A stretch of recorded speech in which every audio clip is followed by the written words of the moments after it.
प्यारे विद्यार्थियों, आज हम शेरशाह के समय की राजस्व व्यवस्था के बारे में अध्ययन करेंगे। प्यारे विद्यार्थियों, किसी भी राज्य या देश की राजस्व व्यवस्था का अध्ययन के अंतर्गत हम उसकी आय और व्यय के बारे में अध्ययन करते हैं। शेरशाह के समय राज्य की आय के प्रमुख स्रोतों में सर्वप्रथम लगान या भूमि कर, जो कि प्रत्येक किसान को अपने भूमि पर हुए उत्पादन पर देना होता था। उस समय किसानों से उनके कुल उत्पादन का 1/3 भाग राज्य कोष में जमा करवाना पड़ता था। दूसरा स्रोत लावारिस संपत्ति, अर्थात जिसका कोई वैध उत्तराधिकारी नहीं होता था, ऐसी संपत्ति को जमीन या धन को राज्य कोष में जमा कर लिया जाता था और उससे भी राज्य को आय होती थी। तीसरा स्रोत है व्यापारिक कर, अर्थात राज्य में वस्तुओं के आयात, निर्यात और बिक्री पर भी कर प्राप्त होता था। साथ ही साथ टकसाल, अर्थात मुद्रा की छपाई के समय भी राज्य को कर प्राप्त होता था। नमक के ऊपर भी राज्य के द्वारा कर लगाया जाता था और उससे भी राज्य कोष में आय होती थी। खम्स, अर्थात युद्ध के समय लूटे गए माल का 1/5 भाग राज्य कोष में जमा किया जाता था और बाकी का 4/5 भाग सैनिकों और सैनिक अधिकारियों में बांट दिया जाता था। भेंट एवं उपहार, अर्थात अधीनस्थ राजाओं, सरदारों और विदेशों से आने वाले दूतों के द्वारा भी जब सुल्तान से भेंट की जाती थी तो बहुमूल्य वस्तुएं उपहार स्वरूप दी जाती थी और इनके द्वारा भी राज्य को आय होती थी। इस प्रकार शेरशाह के समय विभिन्न स्रोतों से राज्य को आमदनी प्राप्त होती थी। व्यय की अगर बात की जाए तो सैनिक खर्च, अर्थात सैनिकों को वेतन और सैनिक अभियानों के समय उनकी रसद, अस्त्र शस्त्र और अन्य व्यवस्थाओं के लिए भी बड़ी मात्रा में धनराशि खर्च की जाती थी। साथ ही साथ अधिकारियों, अर्थात सैनिक व अन्य प्रशासनिक अधिकारियों को भी राज्य की तरफ से वेतन दिया जाता था और उसमें भी एक बड़ा हिस्सा खर्च होता था। तीसरा, सुल्तान और उसके परिवार आदि की व्यवस्था के लिए भी राजकोष का एक बड़ा हिस्सा खर्च किया जाता था।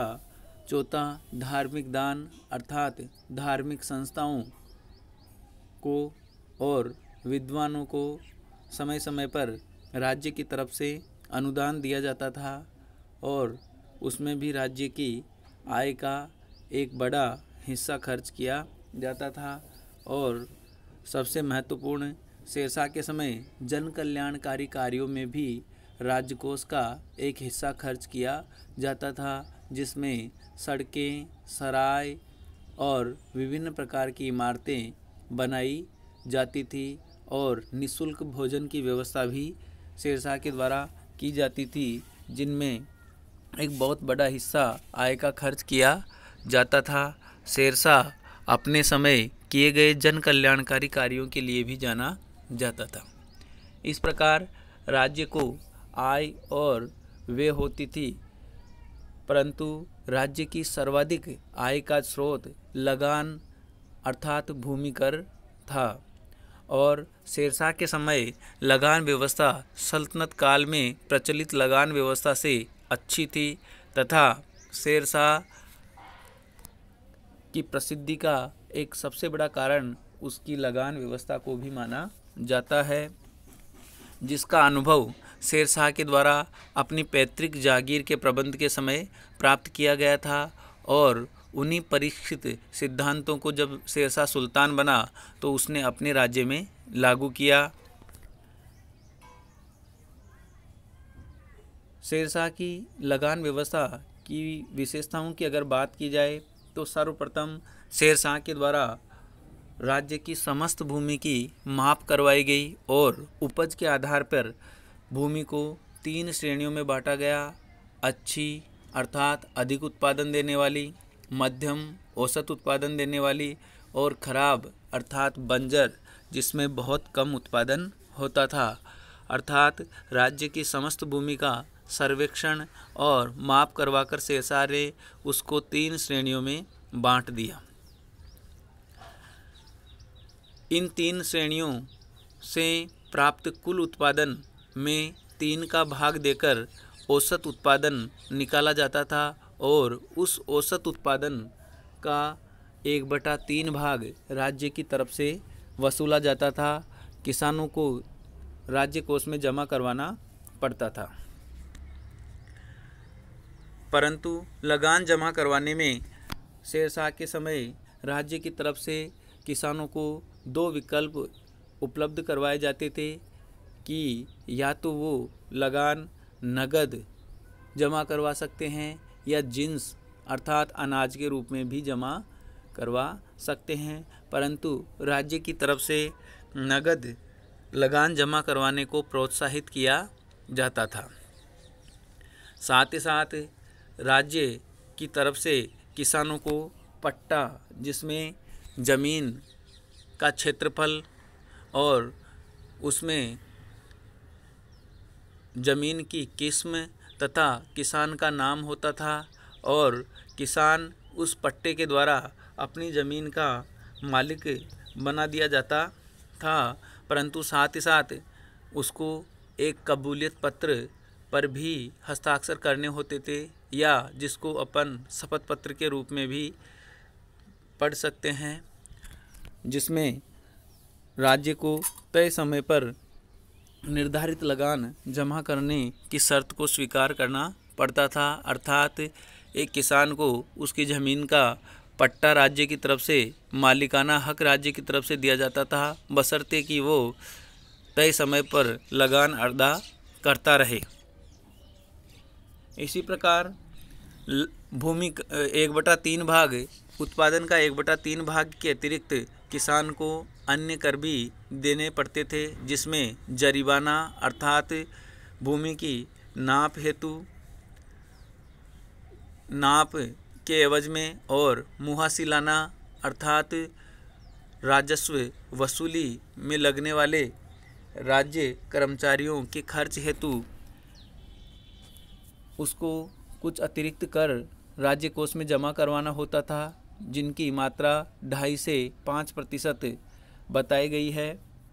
तो ये भूमि कर अर्थात उत्पादन के 1/3 भाग के अतिरिक्त जमा करवाना पड़ता था। साथ ही साथ किसान को बीमा कर अर्थात अकाल, अनावृष्टि, अतिवृष्टि आदि प्रकोपों से बचाने के लिए राज्य की तरफ से प्रतिवर्ष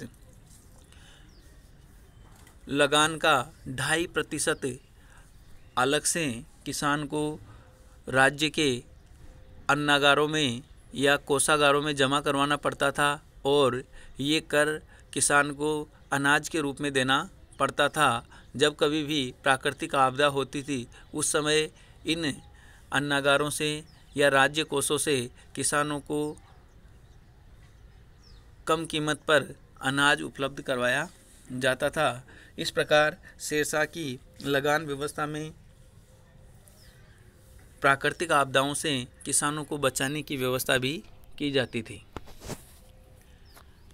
शेरशाह की लगान व्यवस्था की सबसे महत्वपूर्ण विशेषता थी कृषक हित, अर्थात किसानों को फायदे में रखकर या किसानों के फायदे को ध्यान में रखकर शेरशाह के द्वारा लगान व्यवस्था निर्धारित की गई थी।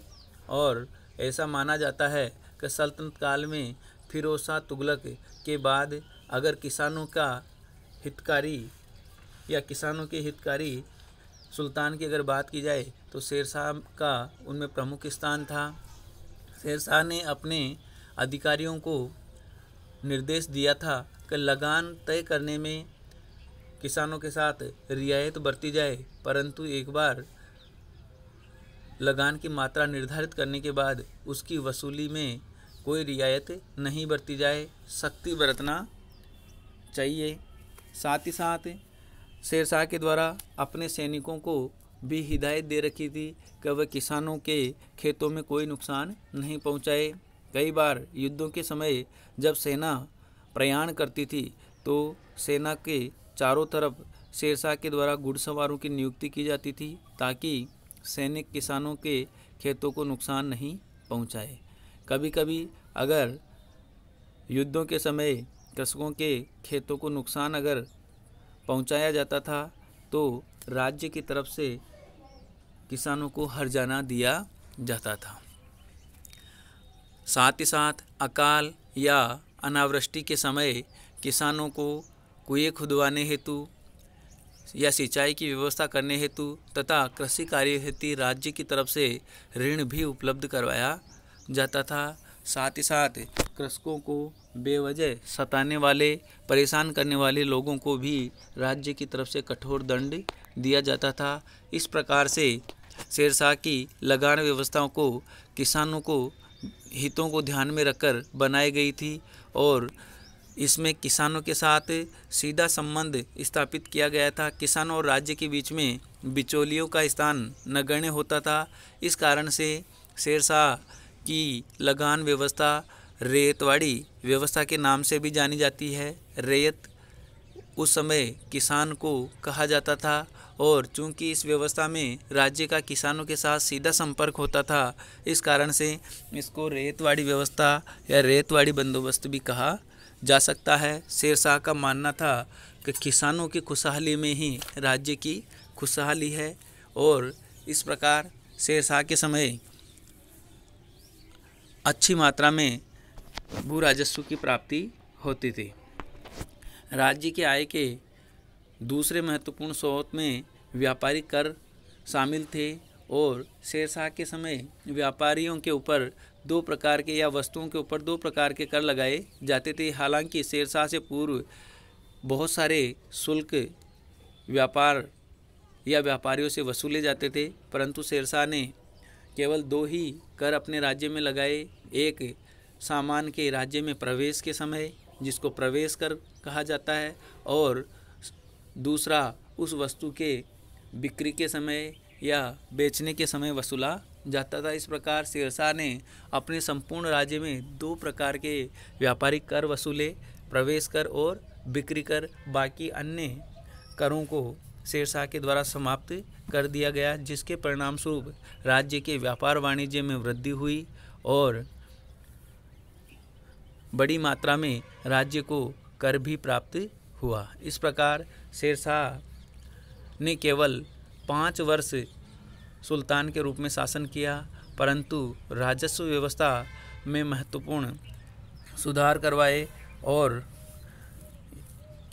शेरशाह के समय बनाई गई राजस्व व्यवस्था का मुग़ल सम्राट या मुग़ल बादशाह अकबर के द्वारा भी अनुगमन किया गया और शेरशाह अपनी राजस्व व्यवस्था के कारण इतिहास में महत्वपूर्ण स्थान रखता है। धन्यवाद।